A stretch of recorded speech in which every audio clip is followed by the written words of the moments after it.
모든 것을 갖추었으되 동풍이 없구나.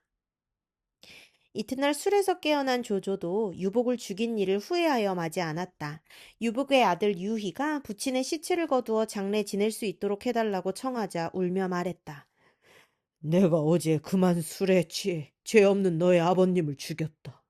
실로 뉘우쳐도 어찌할 길이 없구나. 다만 장래라도 삼공의 예로 후하게 치르려 하니 부디 내 정성을 물리치지 말아다오. 그러고는 군사를 뽑아 운구의 호위로 붙여주며 그 고향에 돌아가 장례를 치를 수 있도록 그날로 유희를 돌려보냈다.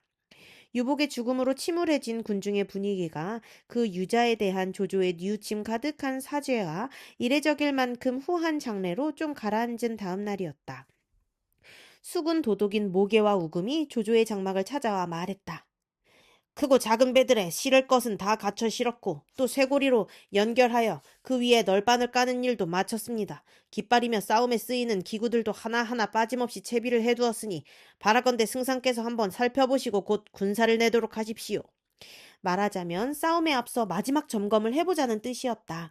조조도 그 말을 옳게 여겨 그날로 진병을 앞둔 조련을 해보기로 했다. 조조는 수군 한가운데 자리 잡은 큰 배 위에 올라 여러 장수들을 불러놓고 영을 내렸다. 물에서 싸우는 군사와 뭇에서 싸우는 군사는 각기 5가지 색을 가진 깃발로 표시를 삼는다. 수군의 가운데 부대는 누른 길을 쓰며 모개와 우금이 이끈다. 수군 전군은 붉은 길을 쓰며 장합이 이끌고 후군은 검은 길을 달아 여건이 이끈다. 좌군은 푸른 길을 달아 문빙이 이끌며 우군은 흰 길을 달아 여통이 이끈다. 또 마부군의 앞장은 붉은 길을 쓰며 서황이 이끌도록 하고 뒤는 검은 길을 쓰며 이전이 이끈다. 왼쪽은 푸른 길을 쓰며 악진이 맞고 오른쪽은 흰 길을 쓰며 하우연이 맞는다. 물과 뭇 두 길의 변화를 아울러 맡아 적절하게 대응하는 일은 하후동과 조홍이 맡고 군진을 오가며 싸움을 감독하는 일은 허저와 장료가 맡도록 하라. 이어 조조는 나머지 장수들에게도 각기 군사를 나누어 주며 그들이 있을 곳을 정해 주었다. 조련에서뿐만 아니라 정말로 싸울 때의 배치이기도 했다. 이윽고 조조의 군령이 끝나자 대군은 그동안 머물렀던 진체를 떠나 조련으로 들어갔다. 수체에 북소리 3번이 크게 울리며 크고 작은 싸움배가 길을 나누어 진문을 빠져나가는데 조조가 보기에도 잠옷 법도가 있었다. 거기다가 조조를 더욱 기쁘게 한 것은 방통이 일러준 연환계의 효험이었다.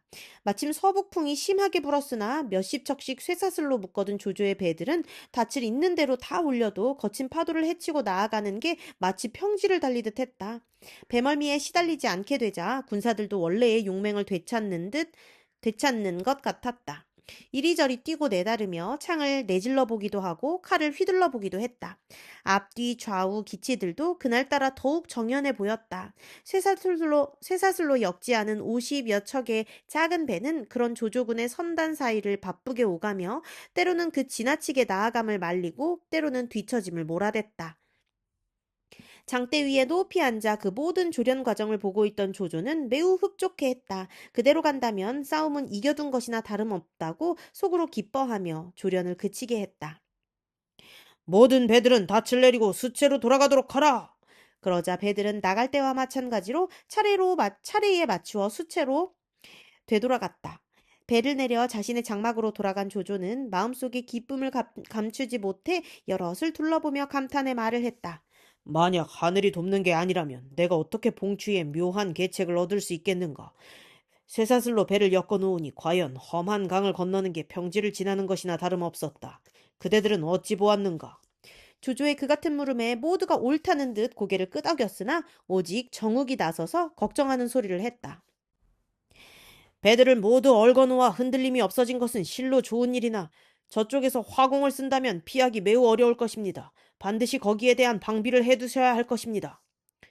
공의 헤아림이 비록 멀리까지 미쳐 있기는 하나 그래도 아직 미치지 못한 곳이 있는 듯하오. 조조가 껄껄 웃으며 그렇게 대답했다. 그 자리에 있던 순유가 영문몰라 하는 눈길로 조조를 바라보며 물었다. 정중덕이 매우 옳은 말을 하고 있는데 승상께서는 어찌하여 그렇게 웃으십니까? 순유도 실은 마음속으로 정욱과 같은 걱정을 하고 있었기 때문이었다. 그러자 조조는 한 번 더 껄껄거리더니 타이르듯 까닭을 일러주었다. 무릇 화공이란 반드시 바람의 힘을 빌려야 되는 법이요.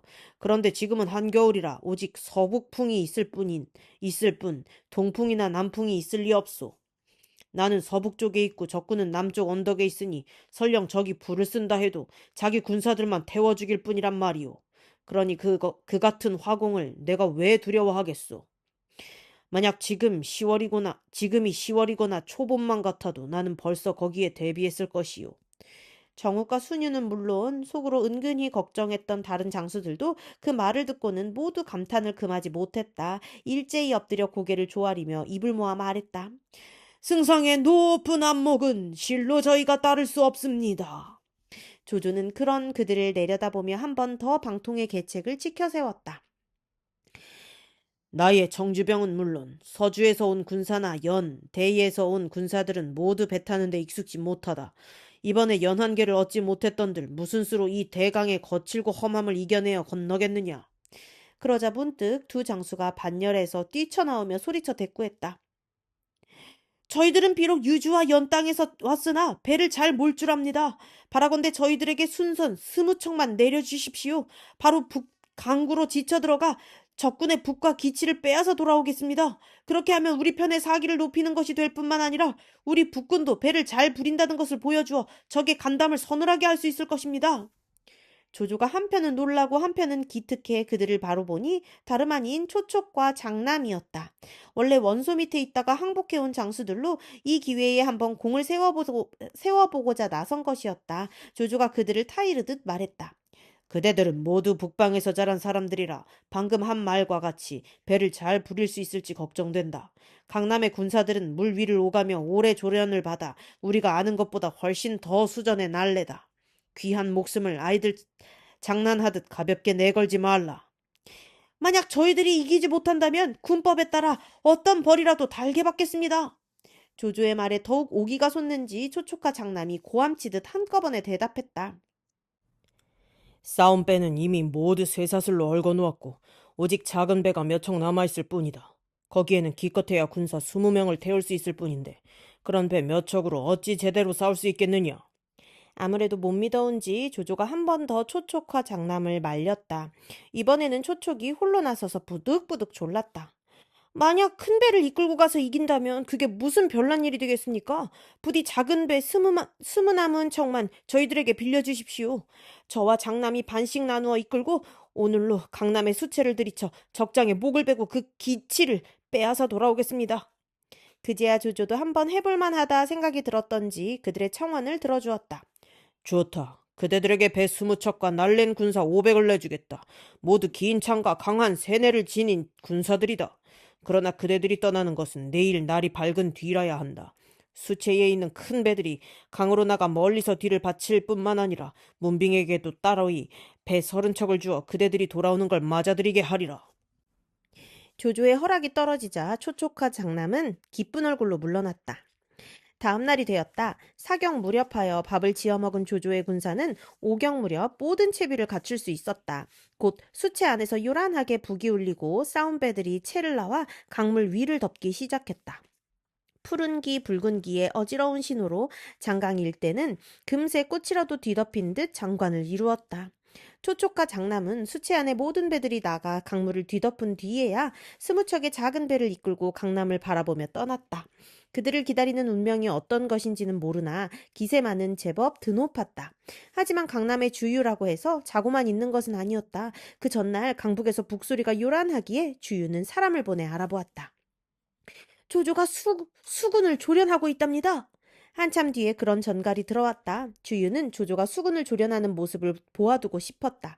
그러나 상등성이에 올라가 내려다보려 했을 때는 이미 조조의 수군이 진채로 돌아가고 있는 중이었다.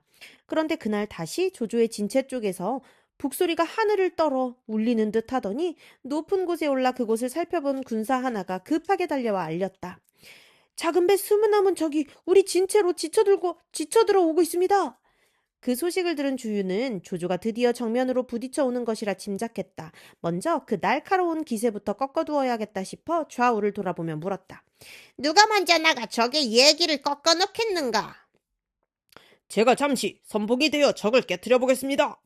한담과 주태가 한꺼번에 나서며 소리쳤다. 주유는 그들이라면 믿을만하다고 보아 기꺼이 허락하는 한편 각 진체에 영을 내려 방비를 더욱 엄히하게 했다.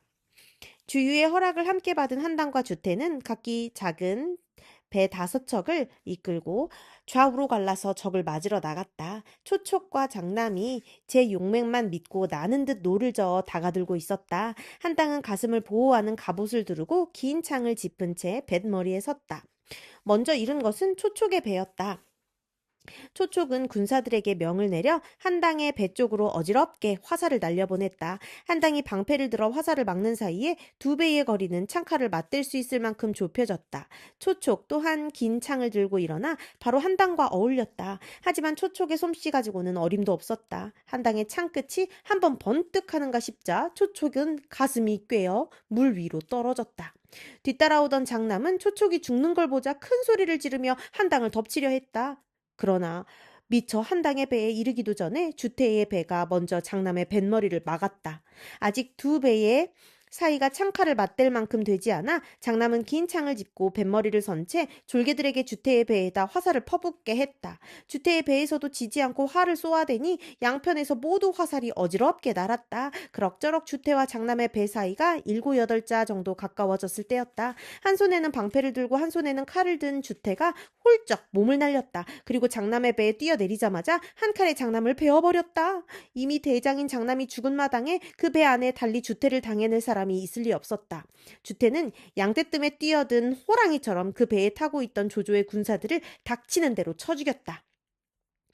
초촉과 장남의 배를 뺀 나머지 배들은 그 광경에 놀라 급히 뱃머리를 돌리고 달아나기 시작했다. 한당과 주태가 노젓는 군사들을 재촉해 급하게 그들을 뒤쫓았다. 강을 반쯤 건넜을 무렵 조조편에서 문빙이 쫓겨오는 자기 편 배를 구하러 왔다. 초촉 장남이 거느리고 갔다 쫓겨오는 배가 여남은 적에 문빙이 새로 거느리고 온 배가 또 30척이라 배나 사람의 머릿수는 조조군이 자기 편의 5배에 가까웠지만 주태와 한당은 조금도 겁을 먹지 않았다. 곧 강 복판에서는 다시 한바탕 어지러운 싸움이 벌어졌다. 그때 주유는 여러 장수들과 더불어 가까운 산 위에서 조조군의 진용을 살피고 있었다.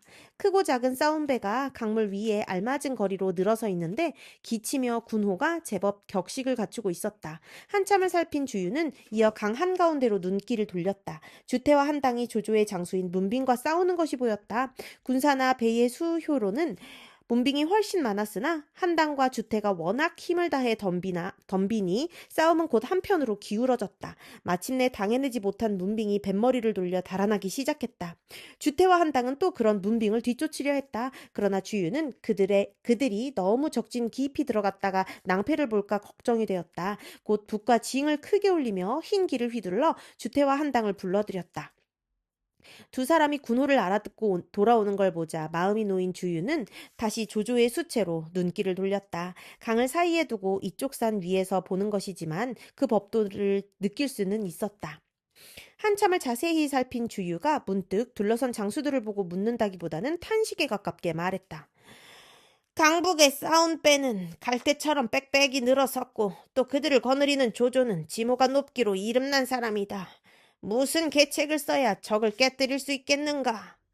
그런데 미처 대답이 있기도 전에 문득 조조의 수체 가운데 우뚝 솟아있던 누런 깃발이 거센 바람에 부러져 내리는 게 보였다. 그걸 보자 이제까지 그를 사로잡고 있던 걱정이 깨끗이 씻겨진 듯 주유가 크게 웃으며 말했다. 저것은 반드시 조조에게 상서롭지 못한 징조이다. 그렇다면 곧 우리에게 이롭다는 뜻이 아닌가? 그러고는 다시 조조의 수체를 살피고 있는데 갑자기 미친 듯한 바람과 함께 강물에 크게 파도가 일어 강 언덕을 후려쳤다. 뿐만 아니었다. 한바탕 부러져친 그 바람은 주유 앞에 세워둔 대장기를 꺾어 주유의 뺨을 세차게 후리며 땅에 떨어지게 만들었다. 주유는 그 아픔 못지않게 바람의 방향을 보고 문득 떠올린 어떤 일에 상심하여 한마디 큰 외침과 함께 입으로 시뻘건 피를 토해내며 뒤로 쓰러졌다. 여럿이 달려들어 주유를 일으켜 세웠으나 그는 이미 혼절해 있었다. 곁에 있던 사람들은 급히 그런 주유를 업고 장막에 데려다 뉘었다. 모든 장수들이 달려와 주유가 그리 된 까닭을 묻고는 한결같이 놀라며 서로를 돌아보고 탄식했다.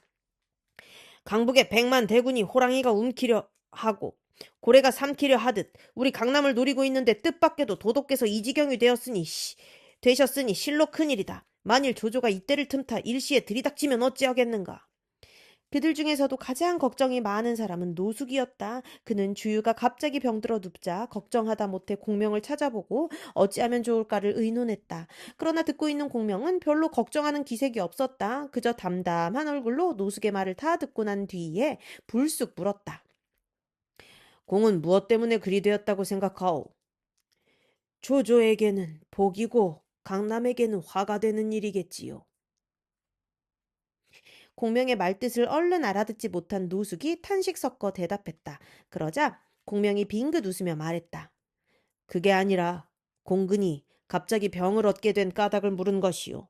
어쨌든 나는 그의 병을 낫게 할 수가 있어. 그래도 노숙은 공명의 참뜻을 알아차리지 못하고 그가 주유를 치료할 수 있다는 것만 반가워했다. 그럴 수만 있다면 나라를 위해 그보다 더한 다행이 어디 있겠소. 그 말과 함께 다른 것은 더 물어보려고도 하지 않고 어서 가서 주유의 병을 보아주기만을 재촉했다. 공명도 구태여 자기 참뜻을 밝히려 하지 않고 노숙을 따라 나섰다. 주유의 장막에 이른 노숙은 공명을 잠시 밖에 기다리게 하고 혼자 먼저 들어갔다. 주유는 다친 머리를 싸맨 채 누워 있었다. 병세가 좀 어떠하십니까? 가슴과 배가 뒤틀리듯 아프고 때로 정신을 잃게 되는 것이 처음과 별 차도가 없소. 노숙의 물음에 주유가 괴로운 듯 대답했다. 예사병이 아니라 여겨 노숙이 더욱 걱정스러운 얼굴로 물었다. 무슨 약을 들어보셨습니까? 더 악질이 심해 도대체 약을 마실 수가 없소. 그 같은 주유의 말을 듣고서야 노숙은 공명을 데려온 것을 알렸다.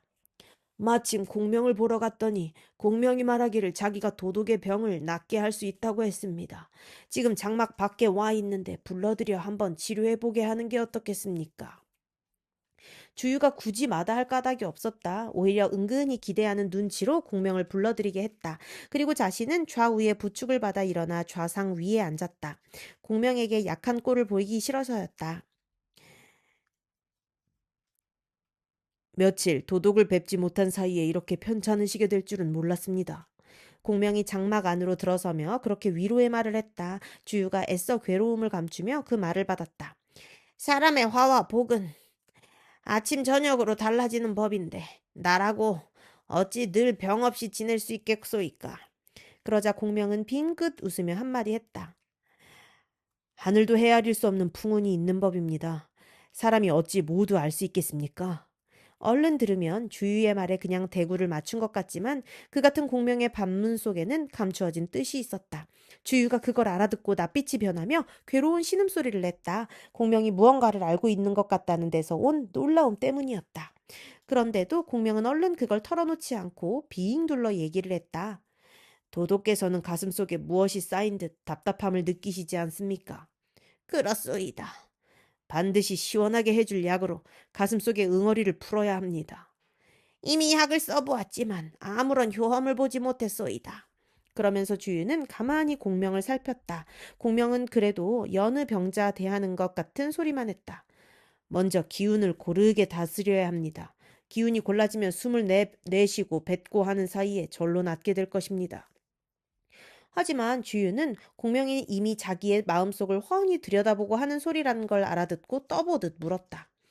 기운을 고르려면 어떤 약을 먹어야 하겠소? 제게 한 가지 처방이 있습니다. 도독께서는 그걸로 우선 기운을 고르게 하십시오.